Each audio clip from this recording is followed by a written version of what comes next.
Hello दोस्तों, welcome back to my channel craze for study. दोस्तों, आज के वीडियो में हम पढ़ने वाले हैं क्लास 6 का हिंदी लेसन 13 हम पढ़ रहे थे। इस चैप्टर का नाम है दादा दादी के साथ। पिछले वीडियो में हम लोगों ने इस चैप्टर को पढ़ लिया था। आज के वीडियो में हम इस चैप्टर में दिए गए सभी क्वेश्चंस को सॉल्व करेंगे। तो चलिए स्टार्ट करते हैं। दोस्तों, अगर आप लोग इंग्लिश ग्रामर पढ़ना चाहते हैं तो आप मेरे सेकेंड चैनल को सब्सक्राइब कीजिए। मेरे सेकंड चैनल का नाम है क्रेज फॉर स्टडी 2.0। मेरे उस चैनल का लिंक आपको डिस्क्रिप्शन बॉक्स में मिल जाएगा। वहाँ पर आप जाके चैनल पे जा सकते हैं और वहाँ पे जाके सब्सक्राइब कर सकते हैं। और इस चैप्टर के पार्ट 1 का वीडियो का लिंक भी आपको डिस्क्रिप्शन बॉक्स में मिल जाएगा, तो एक बार डिस्क्रिप्शन बॉक्स ज़रूर चेक कीजिएगा। तो चलिए हम लोग देखते हैं आज का क्वेश्चन। इस चैप्टर का पहला क्वेश्चन है, सभी लोग घर की सफाई क्यों कर रहे थे। दूसरा है, पद्मिनी और राहुल को पिंकी विकी की कौन सी बात खटकती थी। तीसरा है, पद्मिनी के उत्सुकता का क्या कारण था। चौथा है, राहुल और पद्मिनी को अपनी गांव क्यों अच्छा लगा। तो चलिए हम सभी क्वेश्चंस को 1 बाय 1 सॉल्व करते हैं। तो हमारा पहला क्वेश्चन क्या था, सभी लोग घर की सफाई क्यों कर रहे थे। इसका आंसर हो जाएगा क्योंकि घर में उनके रिश्तेदार इंग्लैंड से आ रहे थे। घर के लोगों को ऐसा लग रहा था कि इंग्लैंड से आने वाले मेहमानों को कहीं हमारे घर की गंदगी अच्छी ना लगे और उनके सामने हमारा मजाक ना बन जाए। इसीलिए घर के सभी लोग कई दिनों से घर की सफाई में लगे थे। तो घर में जितने भी नौकर चाकर थे, दादा दादी पापा मम्मी जितने भी थे, सभी सदस्य, घर के सभी सदस्य साफ सफाई में लगे हुए थे क्योंकि उनके यहाँ मेहमान आ रहे थे इंग्लैंड से। दूसरा क्वेश्चन है, पद्मिनी और राहुल को पिंकी विकी की कौन सी बात खटकती थी।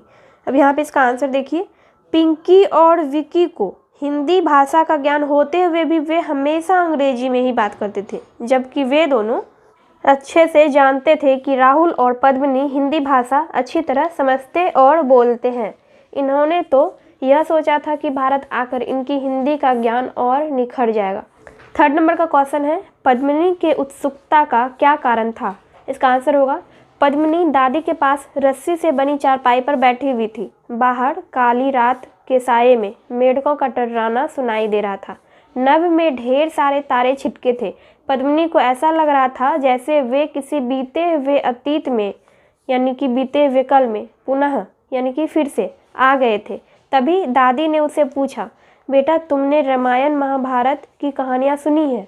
इसलिए पद्मिनी दादी का कोमल स्वर सुनकर उत्सुकतापूर्वक उनकी ओर देखने लगी। पद्मिनी ने कभी भी रामायण और महाभारत की कहानियाँ नहीं सुनी थी, इसीलिए वो दादी की बात को सुनकर उत्सुक हो गई। 4 नंबर का क्वेश्चन है, राहुल और पद्मिनी को अपना गांव क्यों अच्छा लगा। इसका आंसर होगा, राहुल और पद्मिनी को अपना गांव बहुत अच्छा लगा क्योंकि इससे पहले उन लोगों ने ऐसा नज़ारा कभी नहीं देखा था। गांव की ठंडी और स्वच्छ हवा, अंधेरी रात, नभ में टिमटिमाते हुए तारे, मेढकों का टर्राना और खाने में हमारा देसी व्यंजन और संयुक्त परिवार, ये सब राहुल और पद्मिनी को बहुत अच्छा लग रहा था। हमने क्वेश्चन नंबर 4 तक सॉल्व कर लिया है। क्वेश्चन नंबर 5 में है, किसने कहा, किससे कहा और क्यों कहा। तो यहाँ पे कुछ वाक्य दिए गए हैं, तो इसी वाक्य के बारे में हमें बताना है कि ये वाक्य जो है किसने कहा है, किससे कहा है और क्यों कहा। पहला वाक्य है, अच्छा किया जो इन्हें हिंदी सिखाई। तो इसके बारे में हमने यहाँ पे लिखा है, राहुल और पद्मिनी के आने पर सभी नाते रिश्तेदार संबंधी उनसे मिलने आ गए। दिन भर लोगों का घर में आना जाना लगा रहा। रिश्ते के भाई बहन, चाचा चाची, दादा दादी, बुआ फूफा के आने से घर भरा रहा। बच्चों को देखकर ये सभी अपनी अपनी टिप्पणी देने लगे। किसी और ने कहा, अच्छा किया इन्हें हिंदी सिखाई, नहीं तो हमारी बात नहीं समझ पाते। नेक्स्ट क्वेश्चन है, ओहो आई एम सो सॉरी।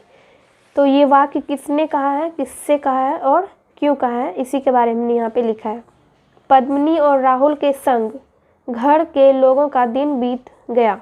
शाम हो गई और आज फिर बिजली गुल हो गई।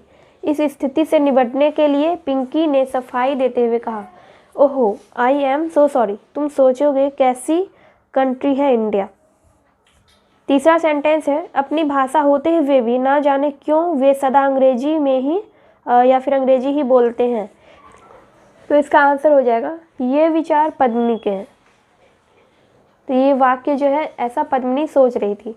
वह सोचने लगी कि अपनी भाषा जानते हुए भी वे ना जाने क्यों हमेशा अंग्रेजी में ही बोलते हैं। पद्मिनी पिंकी और विकी के बारे में सोच रहे थे कि अपनी भाषा होते हुए भी वे ना जाने क्यों हमेशा अंग्रेजी में ही बोलते हैं।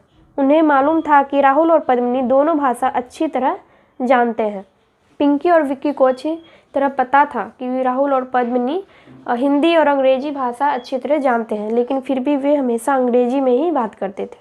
नेक्स्ट सेंटेंस है, अच्छा यही है तुम्हारी बेटी। ये शब्द बुआ फूफा ने पद्मिनी से पहली मुलाकात पर कहा।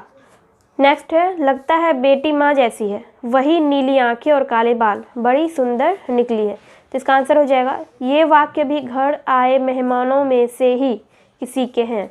राहुल और पद्मिनी से जो लोग रिश्तेदार जो आए थे मिलने के लिए, उनमें से ही किसी ने ये बात कही थी कि लगता है बेटी माँ जैसी है, वही नीली आंखें और काले बाल, बड़ी सुंदर निकली है। अब यहाँ पर पाठ से आगे का क्वेश्चन है। पहला क्वेश्चन है, इस कहानी में किसकी भूमिका आपको अच्छी लगी और क्यों?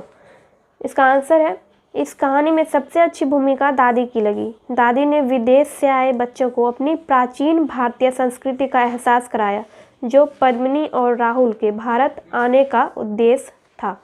सेकंड नंबर का क्वेश्चन है, क्या आपको लगता है कि यह कहानी अधूरी है? यदि हाँ तो क्यों? तो इसका आंसर हो जाएगा हाँ, क्योंकि इस कहानी का अंत अचानक होता है। खंडहर देखने की बात पर कहानी का अंत हो जाता है। खंडहर की यात्रा के विवरण से कहानी का अंत परिपक्वता के साथ हो सकता था, जो लेखक ने नहीं किया। शायद वे पाठकों को आगे की घटना को जानने के लिए उनकी काल्पनिक शक्ति को उभारना चाहते थे।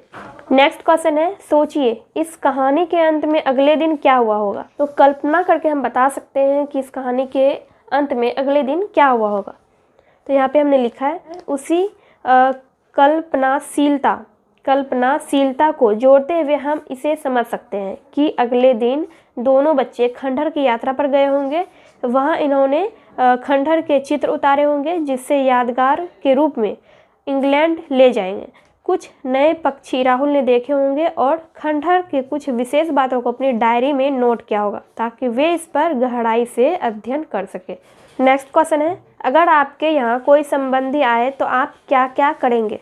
इस क्वेश्चन का आंसर आप लोग थोड़ा ध्यान से देखिएगा। इस प्रश्न का उत्तर अलग अलग परिवार और व्यक्ति का व्यक्तिगत मामला होगा तथा इस बात पर भी निर्भर करेगा कि आने वाले मेहमान की श्रेणी क्या है। अब यहाँ पे देखिए, अगर मेहमान या संबंधी बहुत करीबी है तो घर के परिवार के सदस्यों की तरह सम्मान और आदर का अधिकारी होगा। अगर घर का मेहमान रिश्तेदार है या फिर परिवार का है तो उसका स्वागत जो है परिवार की तरह ही होगा, घर के सदस्यों की तरह होगा। लेकिन अगर मेहमान कोई बाहरी है, अगर वो रिश्तेदार नहीं है, तो उनका स्वागत जो है अलग ढंग से होता है, औपचारिक ढंग से उनका स्वागत होता है। तो चलिए हम लोग नेक्स्ट क्वेश्चन देखते हैं। इस चैप्टर का हम लोगों ने पाठ से आगे का क्वेश्चन सॉल्व कर लिया है। अब नेक्स्ट है हमारा व्याकरण। तो व्याकरण में देखते हैं यहाँ पे क्या दिया गया है। पहला है, निम्न शब्दों के शुद्ध रूप लिखिए। तो यहाँ पर कुछ शब्द दिए गए हैं जो कि गलत है, अशुद्ध है, तो इसी को सही करके यानी शुद्ध करके लिखना है। तो यहाँ पे एक प्राचीन शब्द लिखा हुआ है। प्राचीन में च में यहाँ पे हर्षिकार है, हर्षिकार, और यहाँ पे दीर्घिकार होगा। यहाँ पे विदेशी है, विदेशी, जो कि इस तरह से होता है। खंडहर, यहाँ पे लिखा हुआ है खंडहर, लेकिन होता क्या है खंडहर। खंड, यहाँ ढो लिखा हुआ है, ठीक है, इसको ढो बोला जाता है। और यहाँ पे इसको क्या बोला जाता है? डो। तो खंडहर है यहाँ पे, और होता क्या है? खंडहर। अब यहाँ पे है भग्नावशेष। भग्नावशेष होता क्या है? भग्नावशेष। यहाँ पे सौ जो है अलग होता है, यहाँ पे दंत स, दोनों में दंत स है, जबकि यहाँ पे क्या होता है? एक में तालब स और एक में मुँह दंत स होता है। म्यूजियम, यहाँ पे म्यूजियम बिल्कुल सही लिखा हुआ है, तो इसी को हमने यहाँ पे लिख दिया है। नेक्स्ट क्वेश्चन है, निम्न शब्दों के वचन बदलिए। एक वचन और बहुवचन। अतिथि, अतिथि मतलब एक अतिथि, अतिथियों मतलब बहुत सारे अतिथि। आँख मतलब एक, और आँखें मतलब बहुत सारे। इसी तरह से है गाड़ी, गाड़ी का होगा गाड़ियाँ। मेढक है, मेढक का होगा मेढकों। कहानी, कहानी का कहानियाँ। संबंधी, संबंधी का होगा संबंधियों। इसी तरह से यहाँ पे है खंडहर, खंडहर का क्या हो जाएगा? खंडहरों। दीवारों यहाँ पे दिया गया है, तो दीवारों का एक वचन हो जाएगा दीवार। नेक्स्ट है इन वाक्यों में सर्वनाम शब्द को रेखांकित कीजिए। तो पहले हम लोग ये जानेंगे कि सर्वनाम क्या होता है। तो सर्वनाम वैसा शब्द है जो कि संज्ञा के बदले में प्रयुक्त होता है, यानी यूज होता है। तो यहाँ पे सेंटेंस में क्या है, अच्छा यही है तुम्हारी बेटी। तो यही यहाँ पे यूज हुआ है पद्मिनी के लिए। तो पद्मिनी क्या है, एक नाम है, यानी कि संज्ञा है। तो संज्ञा के बदले में प्रयुक्त हुआ है यही। तो यही यहाँ पे क्या हो जाएगा, सर्वनाम। वह उसकी मदद करने लगा। वह किसी व्यक्ति के बदले में प्रयुक्त हुआ है, यानी किसी संज्ञा के बदले में प्रयुक्त हुआ है, तो इसको क्या बोलेंगे, सर्वनाम। तो यहाँ पे वह सर्वनाम है। जो ढूंढे उसे मिले, जो और उसे सर्वनाम है। मैं अवश्य देखना चाहूँगी उन खंडहरों को। इस सेंटेंस में मैं और उन सर्वनाम है। इस चैप्टर का लास्ट क्वेश्चन है, खाली स्थान को जानवरों की बोली से भरिए।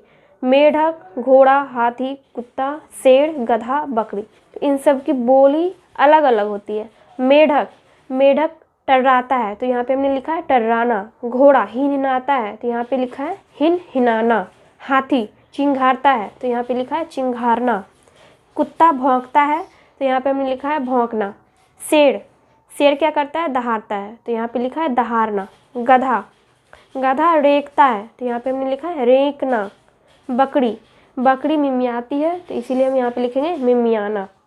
सो फ्रेंड्स, आज का वीडियो यहाँ पे कंप्लीट होता है एंड हम नेक्स्ट वीडियो में इस बुक का नेक्स्ट चैप्टर पढ़ेंगे। वीडियो हेल्पफुल लगी हो तो वीडियो को लाइक कर दीजिएगा। चैनल पे पहली बार आए हैं तो चैनल को सब्सक्राइब करना मत भूलिएगा और बेल आइकन को भी प्रेस कर दीजिएगा, ताकि मैं जब भी वीडियो अपलोड करूँ तो उसका नोटिफिकेशन आपको मिल सके।